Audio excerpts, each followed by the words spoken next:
여러분 안녕하세요. 의료생활 쌤 윤태입니다. 제가 어떤 분이 저한테 이제 살기 참 좋겠다고 그러셨어요. 왜 그러냐고 했더니 말로 이렇게 먹고 사니까 얼마나 편하냐 이런 말씀하시더라고요. 세월이 이렇게 지나면서 생각을 해보니까 정말 저는 말로 이렇게 먹고 사는 그런 직업인 것 같습니다. 그래서 생각을 가만히 해보니까 저는 참 돈 많이 들여가지 않고 먹고 살 수 있는 그런 직업을 가졌구나 이런 생각이 예, 요즘에 문득문득 이렇게 나오고 있습니다. 예, 지금 같은 경우에는 참 좋은 직업인 것 같아요. 어디 뭐 다닐 필요도 없고 예, 집에 앉아서 물론 이제 심심하긴 합니다만은 뭐 쉬는 시간마다 저희도 강아지하고 놀아주고 이렇게 하면 되니까 예, 괜찮은 직업인 것 같아요. 저는 제 직업에 상당히 만족합니다. 뭐 10 out of 10 이 정도 된다고 보시면 되겠고요. 경제적인 분야는 뭐 통역사들마다 다 소득이 다르니까 그건 제가 뭐 따로 말씀드리지는 않겠습니다만은 자 오늘은 제가 메디컬 인터프리터, 예, 의료 통역사로서 어떻게 이제 하고 있는지에 대한 것을 약간 좀 맛보기로 한번 소개를 해드리려고 합니다.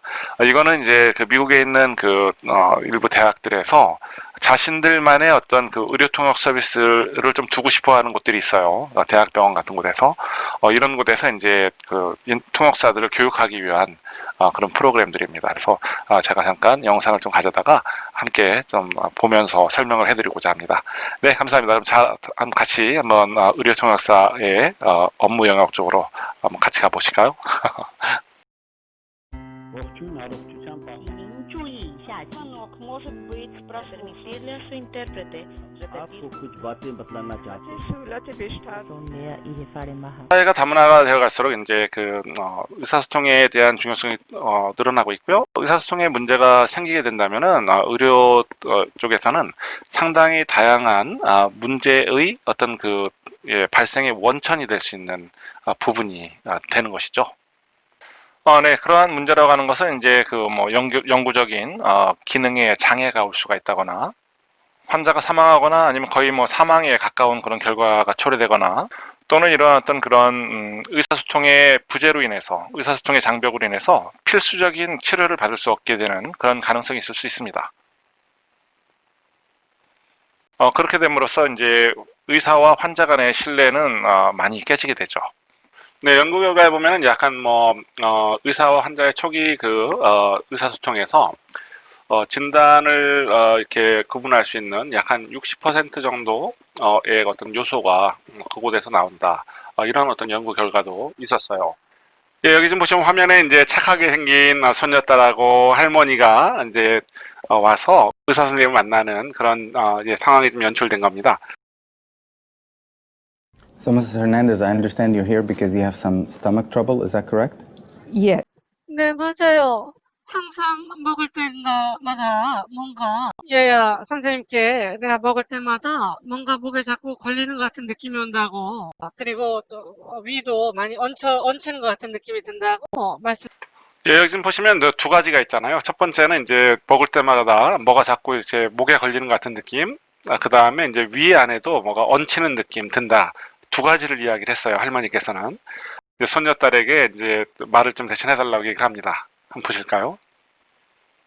좀 She said that 들려주겠니? she feels like something stuck in there, in her stomach. She said that she feels like something stuck in there, the stomach. 이렇게 이제 손녀딸이 이야기를 하죠. 뭔가 지금 위장관에 뭐 이제 얹힌 것 같다고 얘기하네요. Stuck. What do you mean by stuck? Like there is food there that you're having trouble digesting, or what is stuck? 그리고 나서 이제 의사가 질문하죠. 걸린다고? 뭐가 걸린다는 거지? 뭐 음식물이야? 뭐 소화가 안 돼서 걸리는 건가? 뭐가 걸린다는 건가요? 이렇게 물어봅니다. 위 안에 뭐가 들어있어요? 네, 어제 밤 이후로 아무것도 못 먹었어. She hasn't had dinner since last night. 여기서 이제 문제는 이제 손녀딸이 의사의 의도를 이해를 하지 못한 거예요. 그래서 지금 여기 그렇다면 음식물이 걸리는 건가요? 아니면 뭐 소화가 불량이 있어서 좀 더부룩한 느낌이 있는 건가? 뭐 이런 걸 좀 물어보는 거잖아요. 그런데 이제 손녀딸은 이제 할머니한테 뭐 식사를 했냐고 이렇게 물어본 거예요. 그러니까 의사 전달이 이제 잘못되는 부분이죠. 이제 의사분께서 곧바로 다시 정정하기 시작합니다. No, that's not what I meant. What I meant was, are you having trouble digesting food after eating? 내가 물어본 게 그게 아니고 지금 식사를 하시고 나서 이제 소화불량이 있으신가 좀 여쭤봐 달라는 거예요.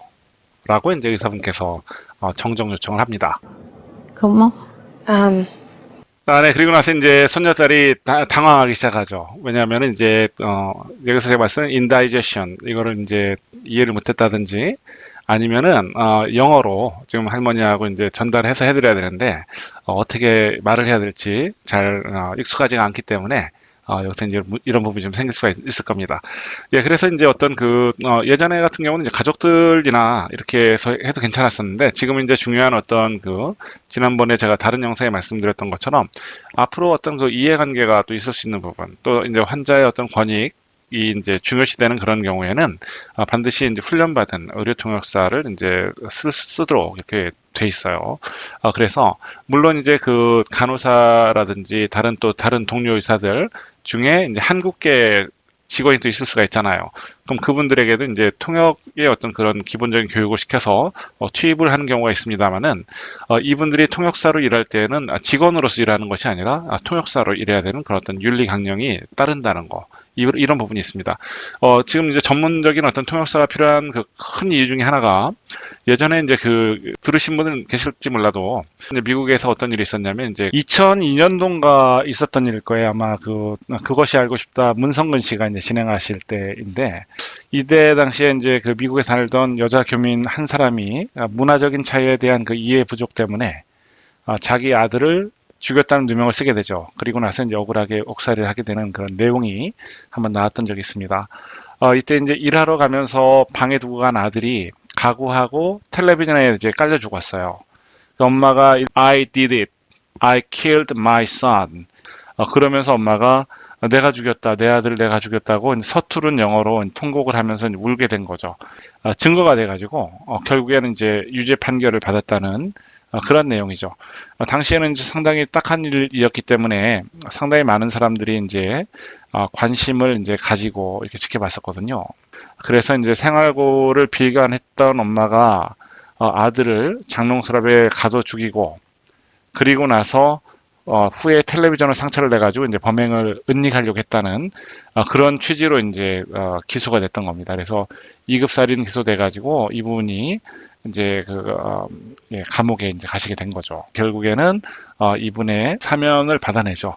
그래서 이제 사면을 받고 나왔는데 이분이 살던 잭슨빌에 있는 주민들이 이 손녀인이 이제 살인자라면서 이제 시위를 하는 거예요. 다시는 우리 마을에 들어올 수 못하도록 해달라고.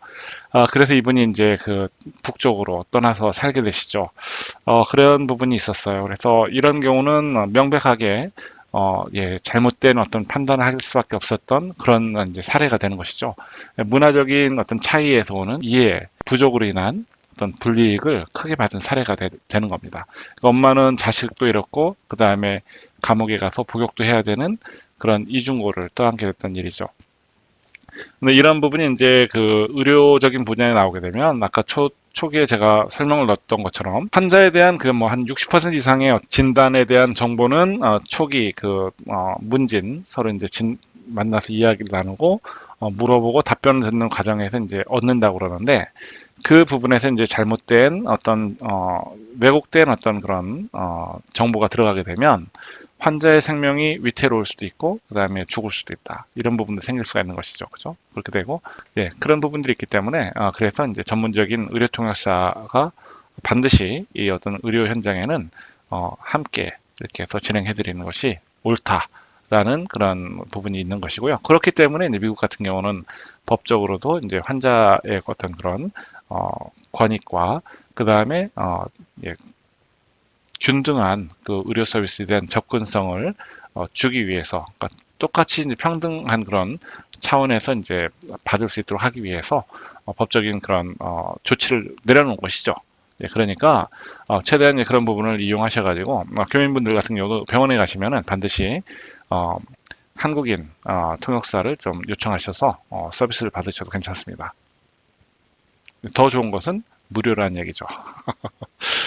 그렇게 하시면 됩니다.